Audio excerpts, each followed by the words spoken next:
This is the coop that the meat chickens were in over the winter, and let's just say it's broom swept. Got most of the cobwebs off. There's always going to be some in here.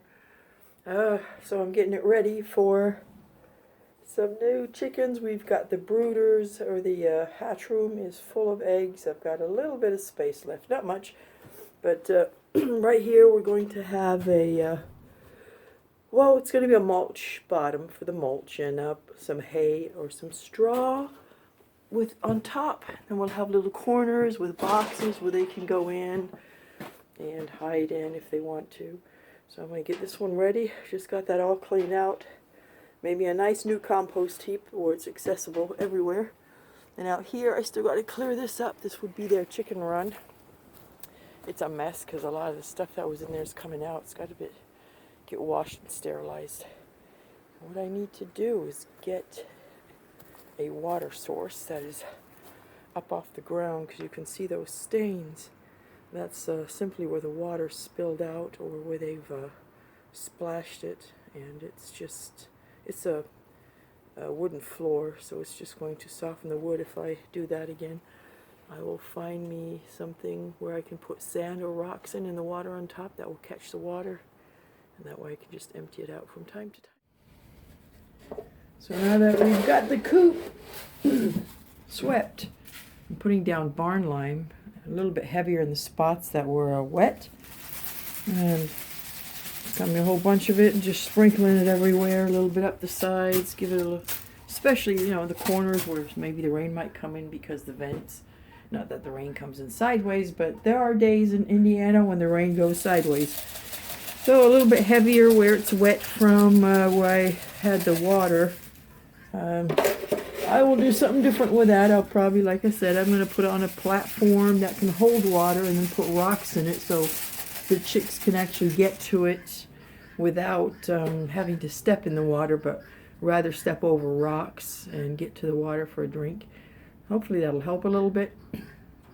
I got my heat lamps ready, and I also have my heat plate in the other coop, in the smaller coop. I don't know which one I'm going to do first with the heat plate. It just depends, because this one here is enough to put 100 chicks in at least, and of course once they're feathered out they go out in the coops anyway. But I could hold a whole bunch of chicks in here, and then I'd have several heat sources in different areas, so they're not all in one area. So I have a ceramic one that one doesn't give off any light, but it's heat. This one is just a regular whatever light, and those are all, not only they're tied on with wire, they have a chain that they get hooked up to, so they will not fall. In the smaller coop, I actually have a one of those closet organizers, the shelf across the top, and they actually lay on that, so even if anything would rip, fall, tear, whatever, it would just lay on the grid, on the shelf, on the wire shelf, and it couldn't fall.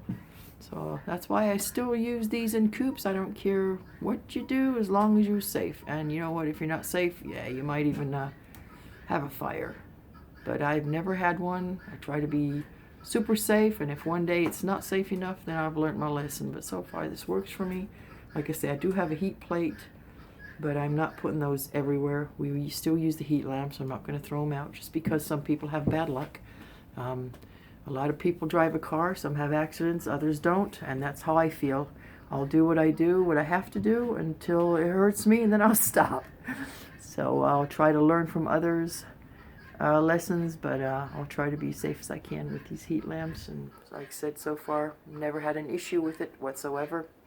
Once in a while, I've knocked a lamp and the element went out because it was hot, and of course once you bang it around a bit while it's hot, it breaks just like a regular lamp would. Not the LEDs, of course, but for that reason we're keeping them.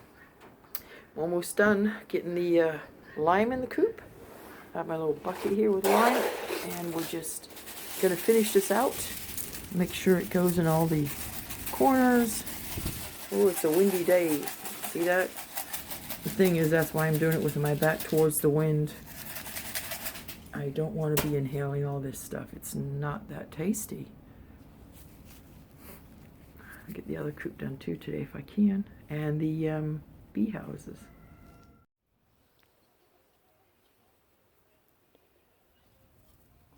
Portia's the first one to go check it out.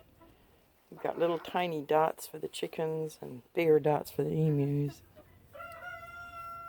So there's a little bit of when they get too bored, they can go hammer away at the xylophone.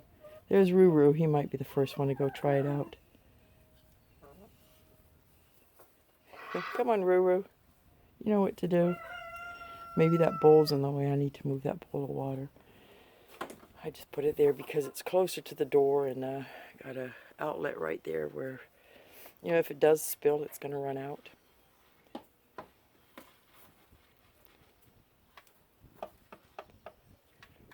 Checking out all the colors and the dots. Let's go for it. Nope, no takers, huh? Well, we're going to put the other one up in the emu pen and see how Sheila and Bruce react to that. Maybe Boomerang and have a go too.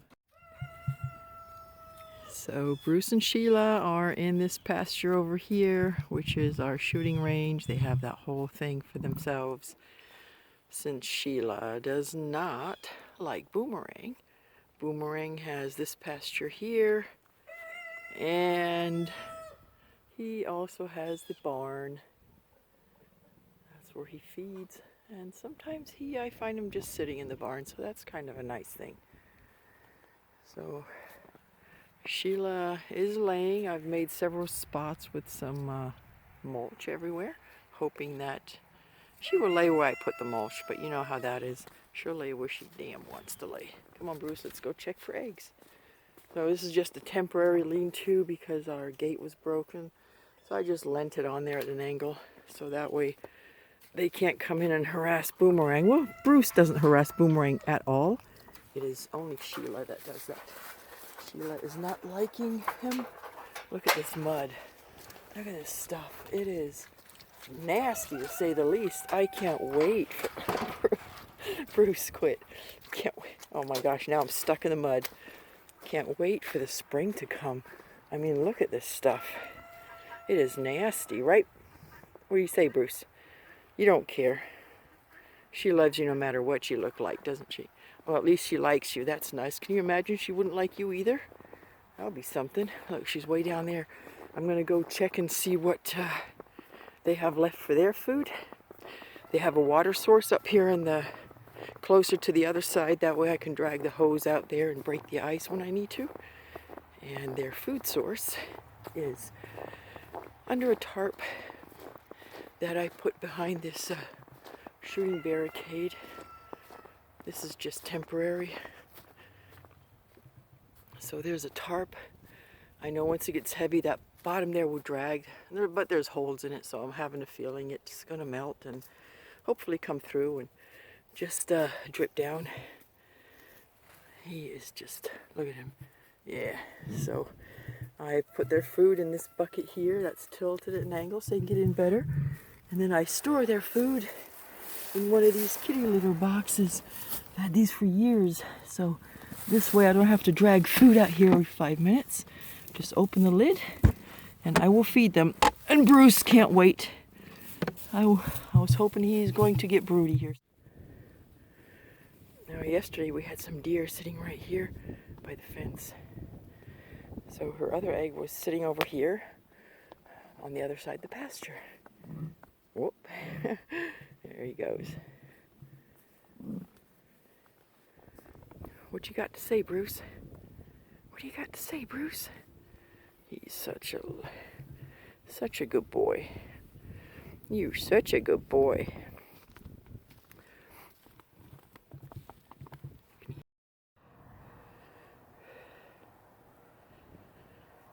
Well, we've had this pasture closed off for a few months because we don't have a good neighbor, and I just went in with the goats, and Sheila snuck in, and look at Bruce going absolutely bonkers because obviously this has the largest run.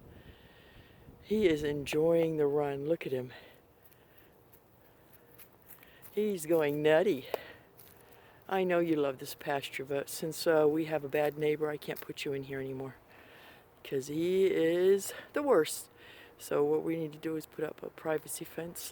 That green fence is not the actual fence. That is just so they can see the fence line because there's wire there and I don't want them running into that. So they know it. Right, Bruce? Go run. I know you want to run. I want to get you guys back in the other pasture though. Oh, look at Boomerang way over in the other pasture. He's running.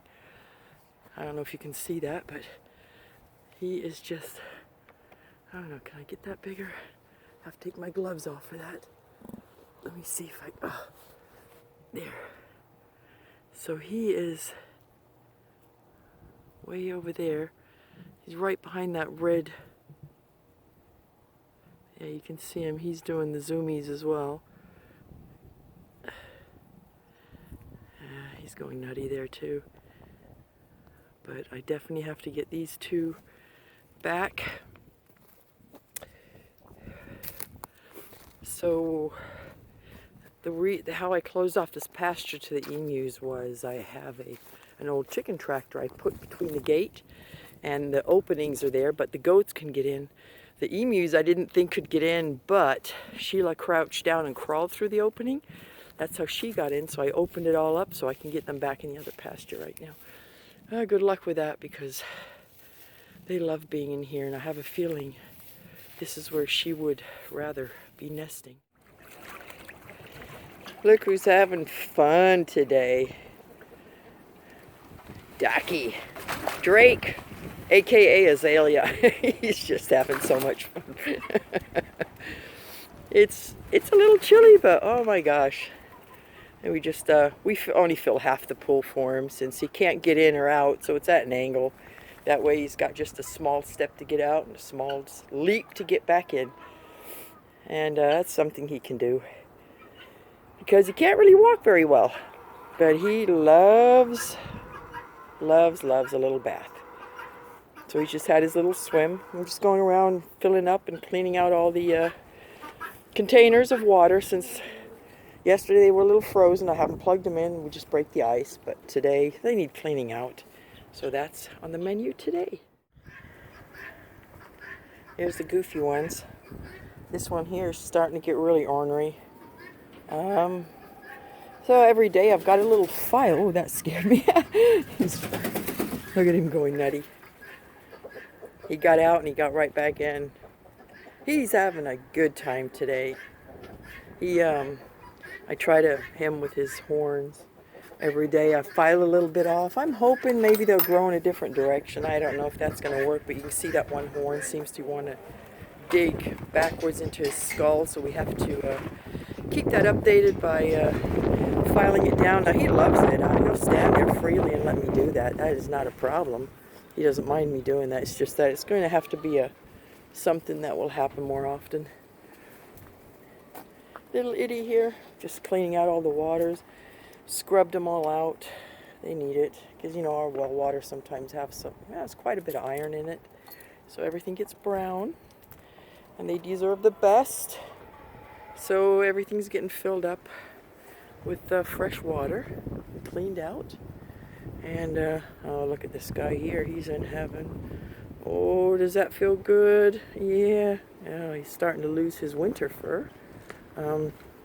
The other day I sat with them and I had white hairs all over my clothes. They're shedding. You can see how it's thinning out. It's just rough, tall hairs coming up. Yeah, I know. That itches. Yeah, I know, Betty. And then this one here, his horns are really beautiful. They're coming in really nicely. Stop. See, every day. He just wants to hook up to something and pull along, but he does it on purpose. And man, his horns are so hot. You can see the blood running through them. I mean, they're pink here, so there's blood in them. And he must be releasing heat because he's darker. Actually, from far away the other day, I thought we had a deer in the pasture because he's about the color of a deer and the right size for a small deer. And then he gets his tail up like that. He looks like a freaking deer, that poor little thing. Hope you don't get shot. You better not. So we are still working on that pasture over there. Yesterday we kind of trimmed the trees back a little. The heavier branches that were overhanging Oops, that tells me that's full. Yep, it's overflowing. Let me go turn that off.